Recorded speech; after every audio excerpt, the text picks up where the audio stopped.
Pisces, Sun, Moon, Rising, and Venus placements, and of course, sa ating mga cross-watchers, magandang araw po sa inyong lahat.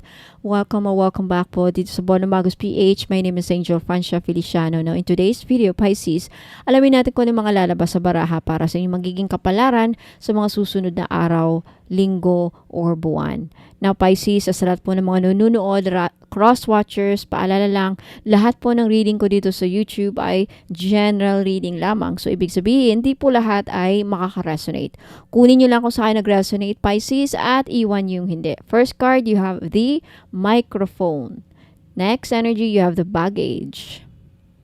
Next card, Pisces, you have the master. Wow, okay.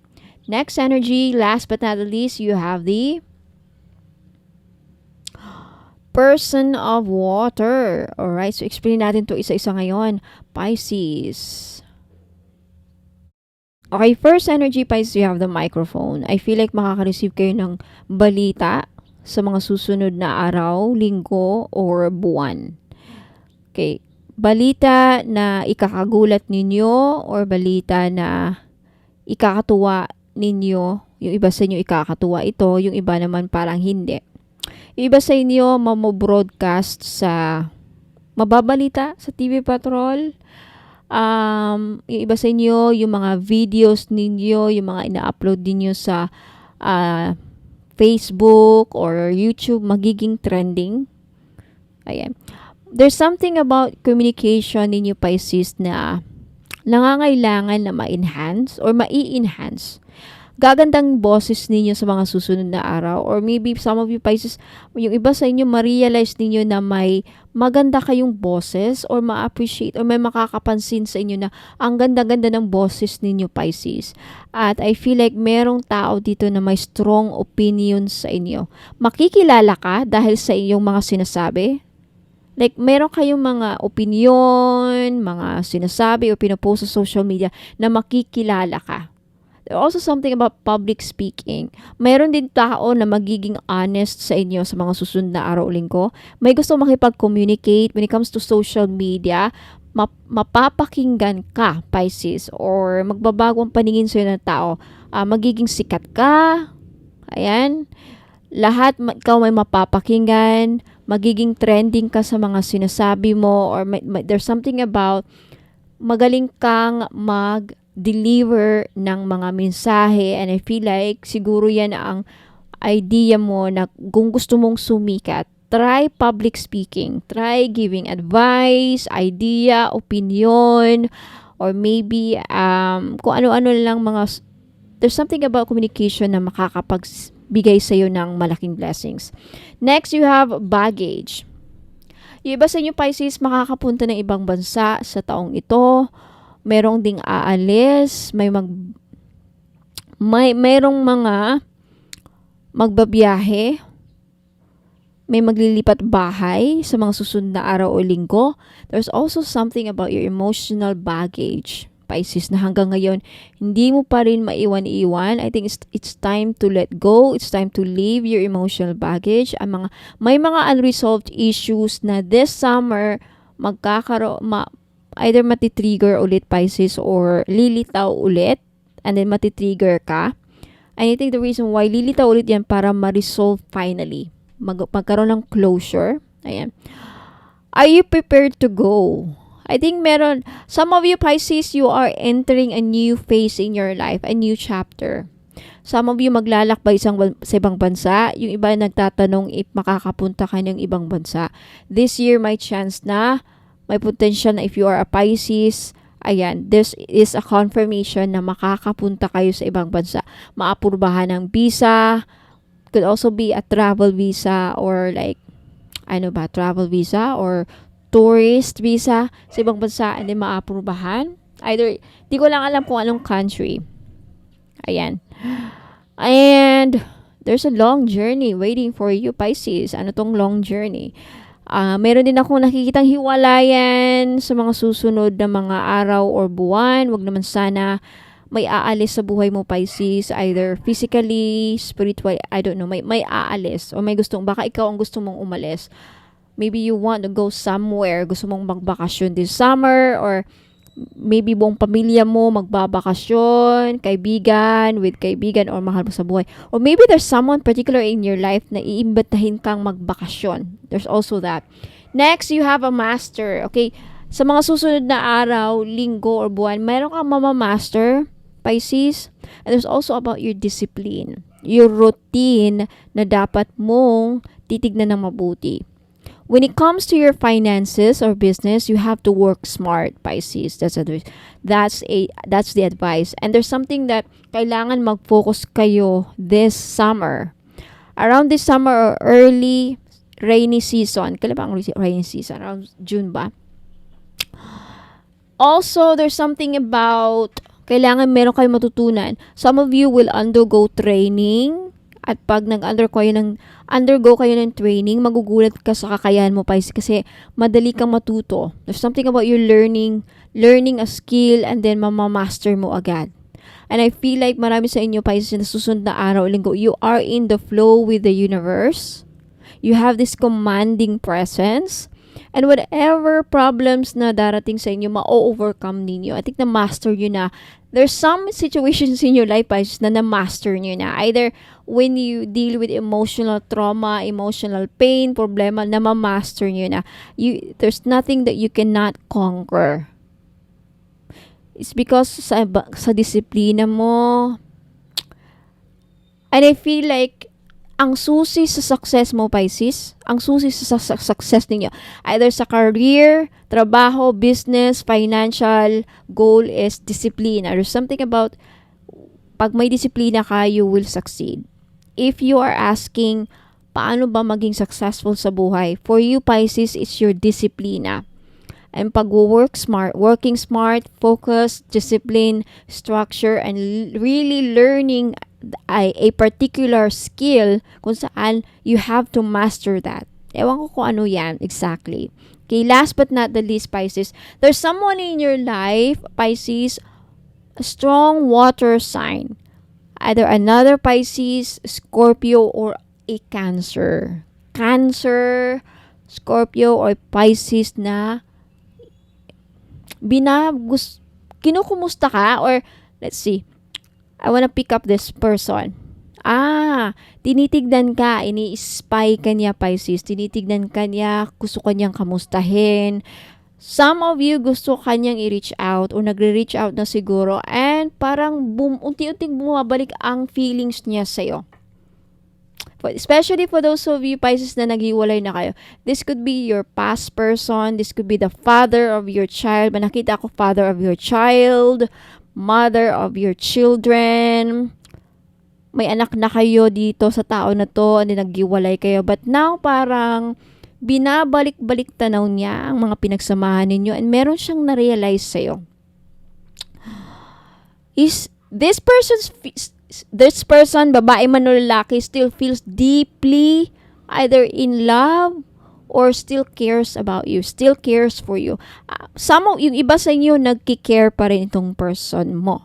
Yung iba, mahal na mahal pa rin talaga. So, kayo na lang, you take it how it resonates. Alam nyo naman yan. Alam nyo na yan kung sino yan. Still, definitely, lahat kayo, kung sino man to, still emotionally connected siya sa'yo. Sinasabi man niya o hindi. Lalo na pag hindi. And I know nararamdaman nyo yan, Pisces. He's still emotionally connected sa'yo. Parang curious na siya. Andun yung curiosity. Andun yung pag namimiss ka din. Okay? I'm gonna pick up this person's energy. Namimiss ka, curious siya, tinatanong kung sino nang kadate mo, ano nang ginagawa mo. Although hindi niya yan tinatanong talaga, yan ang nasa isipan niya. Curious siya. Ayan nakatingin, nakalingon sa'yo. Tinitignan ka para nabibighani sa kagwapuhan mo o kagandahan mo. Lalo-lalo na pag babae ka. Siguro gumaganda na kayo, Pisces, since nung last kayo nagkita, nagbago ka na, nakikita ka siguro sa TikTok, sa social media, Instagram, Facebook, o saan man, or nababalitaan ka. Uy, alam mo, si ganyan. Asan yung picture niya? Ganyan. What? Parang curious na siya ngayon. At mostly, yung iba sa inyo, it's either interested or na-fall in love again. Mamaya, February 14, baka magulat kayo. anuin kayo ng riregaluhin ng flowers and chocolates. Baka idadahilan bisitahin yung anak pero yung pala ikaw ang pakay niya. Charot. Ginagawang bridge yung anak. Uy, kumustahin ko lang anak natin. Pwede bang punta ako dyan? Ganyan. Yun pala, ikaw ang pakay niya talaga honestly or something like that. Okay? Anyway, Pisces, let me know if nag-resonate to sa inyo. Let me know in the comments if nag-resonate sa inyo. And if you enjoyed watching this, listening to this, like this video. And for those of you interesadong makita yung mga produkto ko, ano yung mga binibenta ko, saan mahahanap, paano makabili, don't go away. I'll be right back. Ingat po and God bless. Ayan mga madam and sir, sa mga interesado pong malaman ano yung mga binibenta ko, okay? For those of you who are interested to find out ano mga serbisyo ko, ano mga ino-offer ko ng mga services, ayan. So, mag-visit lang po kayo sa website ko which is bonomagos.com. Ayan. And then, sa bungad ninyo, makita nyo itong Shop the Collection. Ayan, basahin nyo yan dyan para may malaman kayo kung hindi nyo alam paano bumili dito sa mismong website. Ayan. Ito yung mga produkto ko so far. Okay? May mga pagbabagong mangyayari by the way dito. Okay? Yung 18 gold-plated crystal necklace, ayan, hindi na yan. May bago na. Okay? And I will make some mga improvements dito every now and then. So, kung anong mga nakita nyo dito, ito yung mga ilan sa mga binibenta ko. Ayan. I-click nyo lang yan if ever itong gusto nyo makita. Citrine. Ayan. Makikita nyo dito yung price. Ayan, 1.7. And then yung description niya, yung benefits niya. Ayan. Okay. And hanggang sa dulo basahin nyo, baka ayan, pati yung instructions andyan din. And then mag-back lang kayo again. Ayan. Meron pa dito. May mga changes na mangyayari. Okay? Yung iba dito madadagdagan. Ayan, meron ding Dragon Blood Smudge Kit. Ito yung pang-cleanse. Nagbibigay ito ng blessings, by the way. Okay. Yung price niya is $4.90. Dalawa na. And makikita niyo dito sa navigation, yung dalawang linya na yan. I-click nyo lang yan. Lalabas yung mga menu. Ayan yung mga pages. You have the frequently asked questions. Kung may mga katanungan kayo, baka nasagot na dito. Kaya basahin nyo yan. Walang COD. Ano yung mga rituals na ginagawa ko dito. Gaano ba ka-effective or yung effectivity ng item. May gusto kayong malaman. Andito na ang sagot. Mga expiration. Kung may expiration ba. Ayan, walang refund dahil sa mga ritual. And if I ship outside the Philippines, basahin niyo ito sa mga OFW na tag-ibang bansa na interesadong bumili ng items sa akin dito. Ayan. Or ilang days ma-receive yung order. Ayan mga questions. Anong courier ko? May discount ba? Babaguhin ko pala yan. Wala nang freebie. Okay? Walang discount. Ayan, yung about me, titignan nyo din dito. Baka interesado kayong malaman. Ayan, anything about me. What does Bonomagos means? Ayan, na-explain ko din dyan dito sa website. Basahin nyo na lang po, mga madam. Yan po ako. Yung pagmumukha ko. Anyway, about me. Ayan, saan ako nakatira? San Fernando City, La Union po. Ilocos Norte Province.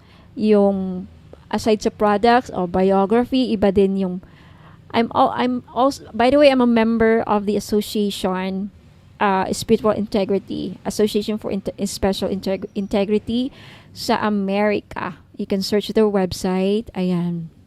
Yung mga profession ko, mga trainings na kinuha ko, may explain po dito. Basahin nyo lang dyan. And then what else? Yung mga services ko. By the way, sa mga interested about sa tarot reading, gustong magpabook ng private reading, 5,000 po. Okay? Meron ding 15,000 if you want to avail everything. Kasama na yung mga items dito, makaka-receive kayo mga package. May inclusion set yan. Okay? Package na yan. Package, and dito yung mga explanation, anong matatanggap ninyo. Pero kung gusto niyo yung mas mura, ang pinakamurang ma-offer ko is 5K, 5,000. And what else? Dito yung blog. Okay? mga blog ko. Ayan, kung interesado kayong basahin, ayan. What else? Prayers. Ayan, kung may mga prayers din ako sa All-in-One Red String Prayer if you are interested to perform a personal prayer. Pero actually, dadaanan na sa ritual yung mga items eh. But if gusto nyo lang na kayo mismo mag-ritual para sa mga sarili nyong item. Now, for those of you na gustong magpasama sa prayer ritual, libre lang po. Okay, dito kayo mag-submit sa free prayer ritual page. Ayan, click nyo lang yan and then lalabas po dito yung ano ko is mga psalms. Ayan, and then ito basahin nyo dito. Basahin nyo lang yan and then isulat nyo dyan yung name ninyo, first name, last name, yung email ninyo, yung phone number, at yung prayer request ninyo. And then, click send. Okay, libre yan sa gusto, okay? I think, ayan, Facebook page. By the way, sa Facebook page ko, mga madam, dito po nakalagay yung mga ibang items na minsan, kagaya niyan, nawala sa website. Yung mga dito nakalagay sa Facebook page ko, ito yung mga limited stock lang. Okay?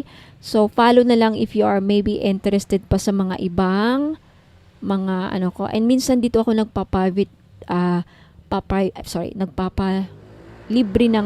papahula ng libre sa live. Live lang talaga.